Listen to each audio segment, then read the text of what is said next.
E para conversar também com a gente aqui, nós temos a presença do Fábio Varicoda, ele que é diretor de cinema lá nos Estados Unidos, em Los Angeles, e vai conversar com a gente aqui para falar um pouco a respeito de tudo isso, né? Já conversamos uma vez, Fábio, quanto mudou o quadro até hoje, aí, desde a nossa primeira entrevista aqui. Fábio, boa tarde, seja muito bem-vindo. Boa tarde, Guto, boa tarde da TVI, pessoal de Itapetininga aí, minha cidade natal, que eu sinto tanta falta aqui quando eu estou aqui nos Estados Unidos. Bom, a Califórnia foi um estado que foi atingido a diferença praticamente de aconteceu em Nova York. Então a gente cometeu os mesmos erros que estão sendo cometidos no Brasil. A gente achou que a gente tinha aprendido a lidar com há 4 semanas atrás, na sexta-feira, exatamente há 4 semanas atrás, a gente entrou na fase 3 da reabertura e abriram academias, abriram restaurantes com distanciamento social, as lojas abriram e o pessoal naturalmente achou que a pandemia acabou, que o vírus desapareceu.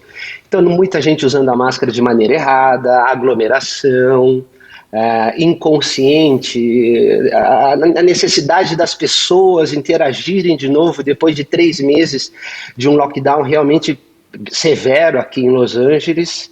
A indústria de cinema também voltou a gravar.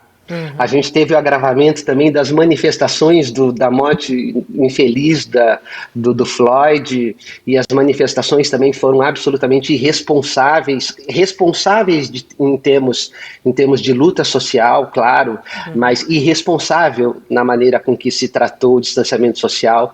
Então isso fez com que nas últimas 4 semanas, claro que a gente adicionando a esse evento que foi extremamente forte aqui nos Estados Unidos, a gente teve milhões de manifestantes nas ruas, numa época que ainda nem tinha a terceira fase da abertura. Então, Guto, eu não acompanho mais os números mundiais ou nacionais aqui dos Estados Unidos, porque isso realmente chegaram em números estratosféricos, né? Então eu acompanho aqui no meu bairro, eu moro no bairro de Hollywood, é um bairro de Los Angeles, nós somos aqui 65 mil habitantes no nosso bairro. Há 4 semanas atrás eram 200 infectados e 6 mortes. 4 semanas depois da reabertura, a gente está com 650 infectados e a gente continua com as 6 mortes. São poucos infectados no nosso bairro aqui e a gente tem um hospital muito bom aqui. A indústria de cinema também voltou a funcionar, então com protocolos rígidos de testes e de equipes e todos os protocolos de mais alto nível para proteger os astros de cinema. Muitas produções, muitas séries ficaram, igual no Brasil, a TV Globo, ficaram produzidas pela metade. Então o pessoal está retomando a parte de produção, a parte de produção continua, mas o governo voltou atrás. O governo voltou atrás na segunda-feira, acho que na segunda-feira, mandou fechar as academias novamente, mandou fechar os restaurantes só para delivery, fechou os barbearias, cabeleireiros e assim por diante, porque realmente, apesar do índice baixo de mortes aqui em Los Angeles, que a gente tem um sistema de saúde, apesar de ser privado, o governo está subsidiando isso para todas as classes sociais, a gente tem um número baixo de mortes, a gente tem um índice gigantesco de contaminação, e isso gera um prejuízo enorme para a economia, porque o governo tem que pagar, e esse dinheiro poderia ir para retomada da economia. Então a gente está um pouco aqui decepcionado com a reação dos angelinos, dos californianos e de vários outros estados. Eu posso falar daqui de Los Angeles, porque eu faço a caminhada, eu com a minha esposa todos os dias, e a gente fazia a caminhada durante a quarentena também, e todo mundo usava máscara e muito preocupado, e somente 2 pessoas podiam caminhar ao mesmo tempo, e aconteceu que quando houve a flexibilização, as pessoas meio que esqueceram. Então hoje está lotado, grupos gigantescos, não usando máscaras, e assim. Então tudo que é novo, sabe, Guto, a gente, apesar de estar num país de primeiro mundo, é novo para o americano também.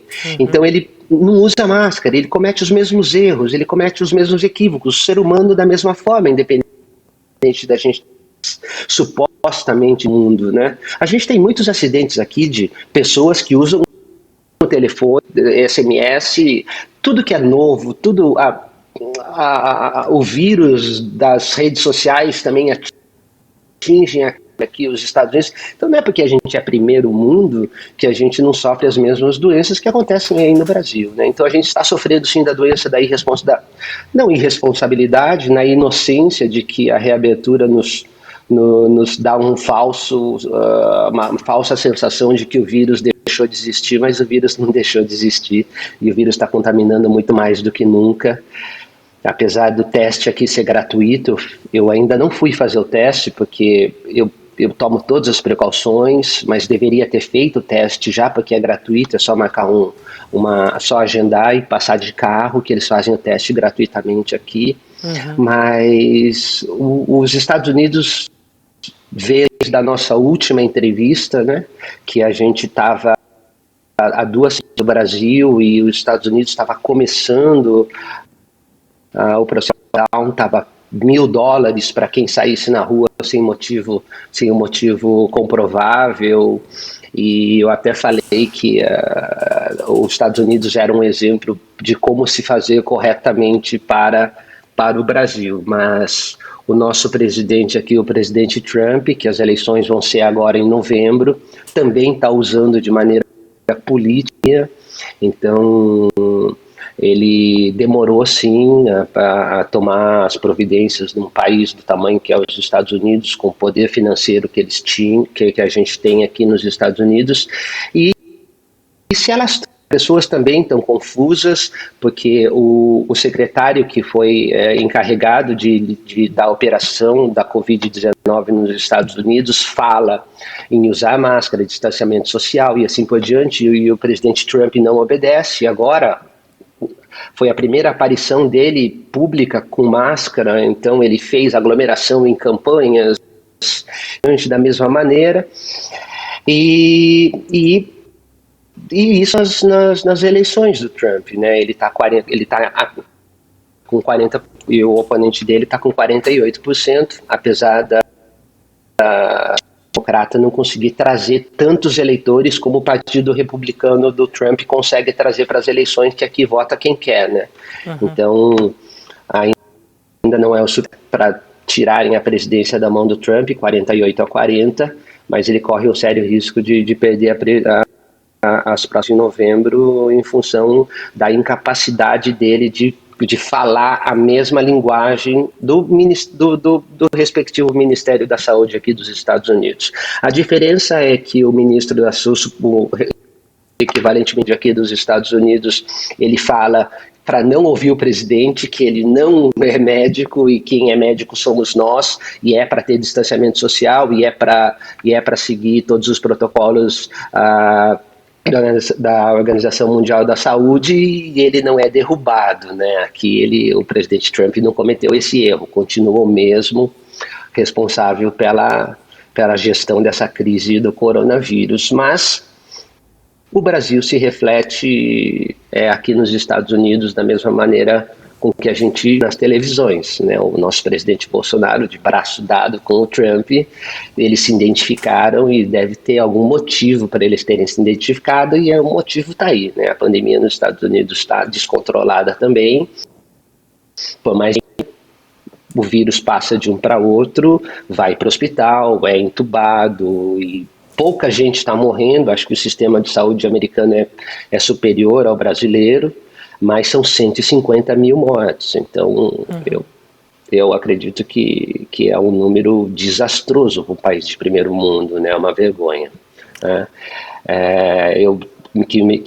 Na última entrevista, eu me orgulhei tanto de falar que o Unidos é um país de primeiro mundo e que despejou 3 trilhões de dólares na economia, já despejaram mais de 6 trilhões de dólares e dinheiro de nada adianta se o presidente não tenha o mesmo discurso do pessoal do Ministério da Saúde daqui. Então, tem discursos diferentes, gera confusão, as pessoas fazem o que decidem, né? Uns seguem o presidente, que isso, claro, ele não falou que é uma gripezinha aqui, mas ele meio que sinaliza isso, então gera essa confusão, eu me protejo e tem protege, e isso é o que está acontecendo aqui nos Estados Unidos, felizmente, Guto.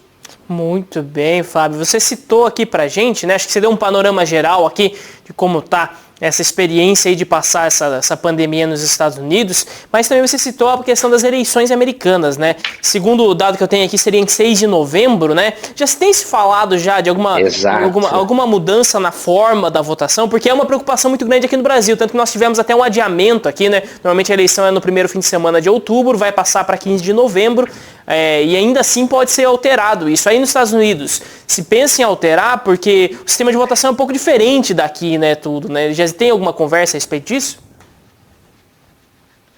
O sistema de votação aqui nos Estados Unidos é você votar quem quiser realmente votar. Você não é obrigado a votar, a cédulação de papéis, você vai, preenche manualmente e você também pode fazer a votação pelo correio. Né? Então, o presidente Trump tem muita preocupação com essa votação que sempre foi feita pelo correio, segundo a última eleição, que teve muito escândalo de fraude. Ele quer retirar essa votação por correio, você manda o teu voto por correio, e isso ajuda ele, porque o Partido Democrata é o partido dos empresários, é o partido dos ricos, dos conservadores, e o partido republicano do presidente Trump são dos empresários, são dos ricos, são de quem pode ir votar, largar o trabalho e ir votar. O democrata, que é o partido dos trabalhadores, dos imigrantes, das classes menos favorecidas, que se forem votar vão perder horas de trabalho. Então, indiscutivelmente, isso também é uma manobra política. O americano não está satisfeito com a maneira com que o presidente Trump está lidando com a crise do coronavírus. Ele perdeu muito aço na campanha eleitoral em função disso, mas republicano é um partido que tem presença nas urnas. Então o republicano comparece e vota, né? O democrata não, o democrata é aquele mexicano, de família mexicana, que precisa trabalhar. Eu não vou falar que todos os mexicanos aqui não são empresários e assim por diante, mas a grande maioria é mão de obra. Então ele vai perder, ele vai deixar de ganhar se ele for votar, ele às vezes vai se indispor com o chefe dele também. Então o Partido Democrata, que é o equivalente ao de esquerda daqui, a gente não tem direita e esquerda aqui nos Estados Unidos, aqui a gente tem o direita e o extrema-direita, né? Ou centro e direita. Os democratas, que é o contrário do Trump, não tem a mesma força nas urnas, né? Então 48-40 ainda não é o suficiente, segundo os analistas aqui, para ter um combate com o Trump nas urnas, né? Mas isso tem criado realmente uma confusão. O coronavírus, junto com as eleições americanas, é a mesma coisa que no Brasil, sabe? Eu assisto as notícias americanas e depois converso com os meus amigos brasileiros e eu falo, aqui tá a mesma coisa. Estão usando, eu não sei se todos estão usando de maneira política o tratamento da crise do coronavírus e política estão no mesmo parágrafo na maioria das reportagens aqui por aqui. Olha só, então nós vemos aí situações muito próximas, né? Uma ideologização, né, de todo o combate ao Covid. Nós temos também aqui uma mensagem do Fuad Abrão, aqui da cidade. Ele manda aqui: Fábio Varicoda, boa tarde. Carolina Balavazzi, boa tarde. Os dois países estão, em termos governamentais, fazendo políticas genocidas. Ele coloca aqui: o nosso copia o que há de pior no nosso colonizador, ele coloca. E, Fábio, trazendo aqui justamente essa parte econômica, né? Se fala muito aqui de uma crise sem precedentes e tudo. É isso que está sendo apontado aí também nos Estados Unidos, quanto a desemprego, quanto, vamos dizer assim, a talvez queda aí de faturamento das empresas, fechamento de oportunidades. Como que está? A realidade americana, em termos de crise, totalmente diferente do Brasil. Eu tenho um ponto de vista sobre o coronavírus, fazendo a comparação entre o meu país e os Estados Unidos, que é onde eu estou vivendo hoje, que é assim: os Estados Unidos, ele pode se dar o capricho de fechar a economia e de dar um subsídio de $1.200 por trabalhador. Então, cada trabalhador que perdeu seu emprego, a esposa, o filho e o marido, eles têm $1.200 cada um, todos. Então, eles estão com $3.600, é o suficiente para pagar o aluguel, não é o suficiente. Não, o salário mínimo aqui gira em torno de $1.900, $2.000 para quem trabalha pouco, para quem trabalha em um emprego de 4 horas. Então, claro que não, 1.200 não são 1.900, mas são 1.200. Então, a gente consegue enfrentar essa pandemia de maneira mais confortável, indiscutivelmente, do que o Brasil. O Brasil precisa, infelizmente, apesar de ser genocida, ele é genocida das duas formas. Ele é genocida da maneira com que a gente faz o responsável, e também é genocida na maneira com que, se a gente fecha. O Brasil não tem essa economia, esse dinheiro, esse governo rico que consiga bancar a economia, né? Então, às vezes eu fico me perguntando, se eu estivesse no lugar do Bolsonaro, se eu não tentaria reabrir imediatamente, o quanto antes, mesmo que isso colocasse algumas vidas em risco, porque nós somos pobres. Então, é a mesma coisa de uma empregada doméstica que precisa ir trabalhar, porque ela está sendo despejada, ela precisa ir trabalhar. E os Estados Unidos é o patrão que não precisa ir trabalhar, que ele pode ficar, ele pode recuar. Agora a gente recuamos, não tem mais diversos serviços que estavam abertos. Então a gente tem o privilégio de ter uma economia mais forte. O Brasil tem uma economia muito mais frágil, então é o equivalente a um trabalhador que precisa pagar a conta, independentemente do que o presidente fala ou do que o ministro da Saúde fala. Ele precisa, né? Então o Brasil precisa voltar a trabalhar. Às vezes eu tenho esse pensamento com relação ao Brasil, vendo a partir daqui dos Estados Unidos. Eu acho que é um luxo que a Alemanha, que a Espanha, que a Itália, que a Coreia do Sul e que os países ricos têm, que os países de menos ricos não têm. E precisa ir trabalhar, exatamente como um empresário que pode se dar o luxo de ficar em casa, e a empregada doméstica que precisa ir trabalhar. Eu faço esse comparativo e vejo que existe uma relação também em relação à pobreza e riqueza da pessoa e à pobreza e riqueza do país, né? E voltando ao que você falou, ao que o Fuad falou, um grande abraço para o meu querido amigo Fuad, né? Um parceirão aí de longa data. Fuad, a gente está passando aí por um momento onde a gente tem governos absolutamente genocidas. A gente deveria literalmente parar o nosso país, independentemente do que isso nos custe para retomar a economia. Eu acho que a gente vai retomar a economia com pessoas que não perderam tantas vidas, tantos pais, mães, avós, filhos, e a gente vai se virar, né? A guerra é assim, é uma guerra contra o coronavírus. Eu concordo em absoluto que a guerra tem que ter menos baixas possíveis, né? E é sim uma política genocida.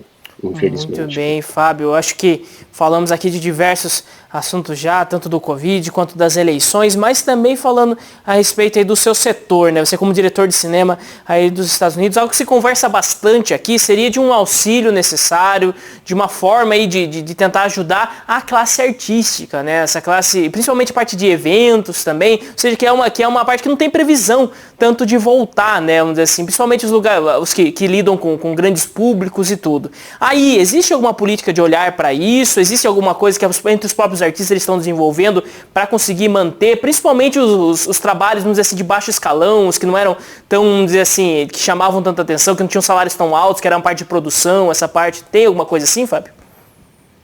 Aqui nos Estados Unidos a gente trabalha com.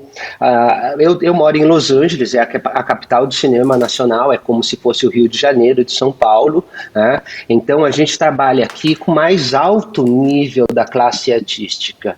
Então a classe artística aqui, eu trabalho com produção de conteúdo aqui nos Estados Unidos, eu faço curta-metragens, eu faço documentários, e são materiais que eu já tinha gravado e a gente está em processo de finalização, a gente não está produzindo nada novo, mas as produções voltaram, a indústria é forte, a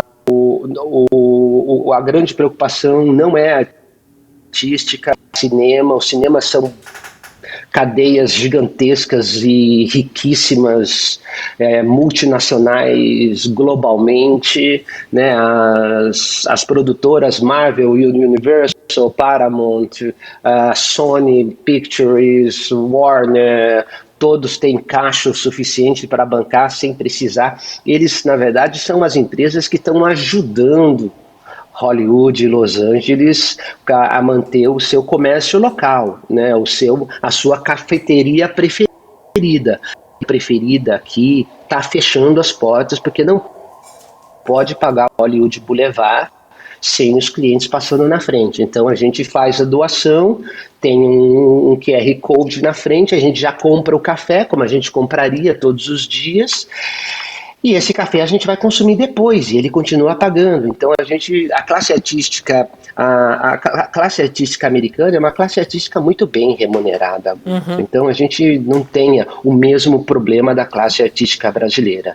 Então é assim, o sindicato é muito forte, o sindicato de profissionais na minha área é extremamente organizada.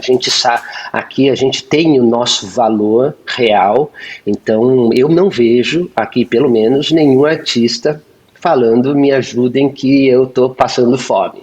Né? Então os cachês aqui, eu tenho amigos meus que fazem participações pontas em seriados e eles ganham $10 mil. Oi pessoal, o almoço está pronto. Um garçom que serve a mesa de um seriado, ele fala isso por episódio. Uhum. Então isso é um bom dinheiro. Os artistas é a máquina. Aqui o produto de Hollywood é esse, né? Uhum. Fora do nosso núcleo aqui, que é o oásis da produção de cinema, produção dos artistas, produção a Broadway é a mesma coisa. A gente tem uma indústria fortíssima que está ajudando quem está precisando inversamente.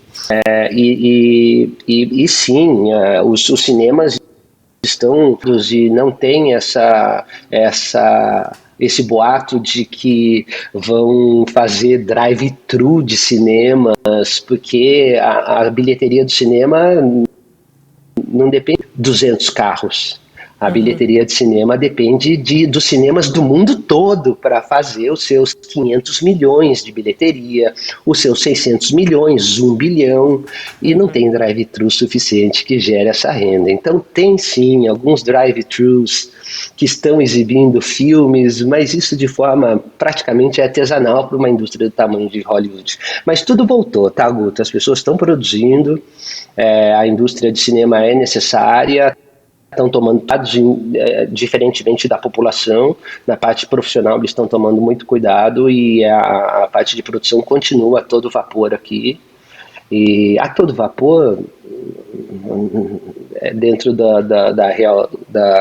da realidade nossa de hoje, né, Guto? Então, voltou, os filmes estão parados, não tem como distribuir isso de maneira digital na Netflix ou na Amazon ou nos canais de streaming, porque são investimentos de 250 milhões de dólares, sendo que a gente está aí falando de filmes da Netflix que são produzidos com 25, 30 milhões de dólares. São realmente filmes que foram produzidos para ser exibidos em cinema, né? Então a gente vai ter que esperar aí todos os grandes lançamentos dos filmes que a gente está provavelmente em 2021, se essa vacina sair aí como estão prometendo os pesquisadores mais otimistas aí, setembro. Mais otimistas, eu torço para que eles estejam certos, né? Mas dificilmente vão estar. Muito bem, Fábio, eu agradeço bastante a sua participação aqui com a gente, é sempre uma alegria muito grande poder conversar, sempre traz aí muitas atualizações, mostra mesmo um panorama bastante profundo aí de como está essa luta aí nos Estados Unidos. Uma boa sorte aí para você, um grande abraço aqui de todo o pessoal da TV. Se quiser deixar um recado final, aqui fica aberta a câmera para você. Eu quero agradecer a oportunidade de poder falar aqui, um itapetiningano, falar aqui de como está a crise nos Estados Unidos, como que a gente vive e encara isso daqui. Eu gostaria de mandar um abraço aí para todos os itapetininganos, aí o pessoal da TVI, né, todos os meus amigos aí, e, se cuidem, que a pandemia não acabou, que o vírus está solta, e são mais contaminados do que no começo, então eu tinha 200 vizinhos com coronavírus e agora tenho 600, então piorou, não melhorou. Eles precisarem voltar a andar, a gente precisa aprender a lidar. Eu queria agradecer aí toda a direção da TVI pelo convite. Parabéns à programação de vocês, excelentes como sempre. Obrigado você, Guto, um abraço a todos vocês.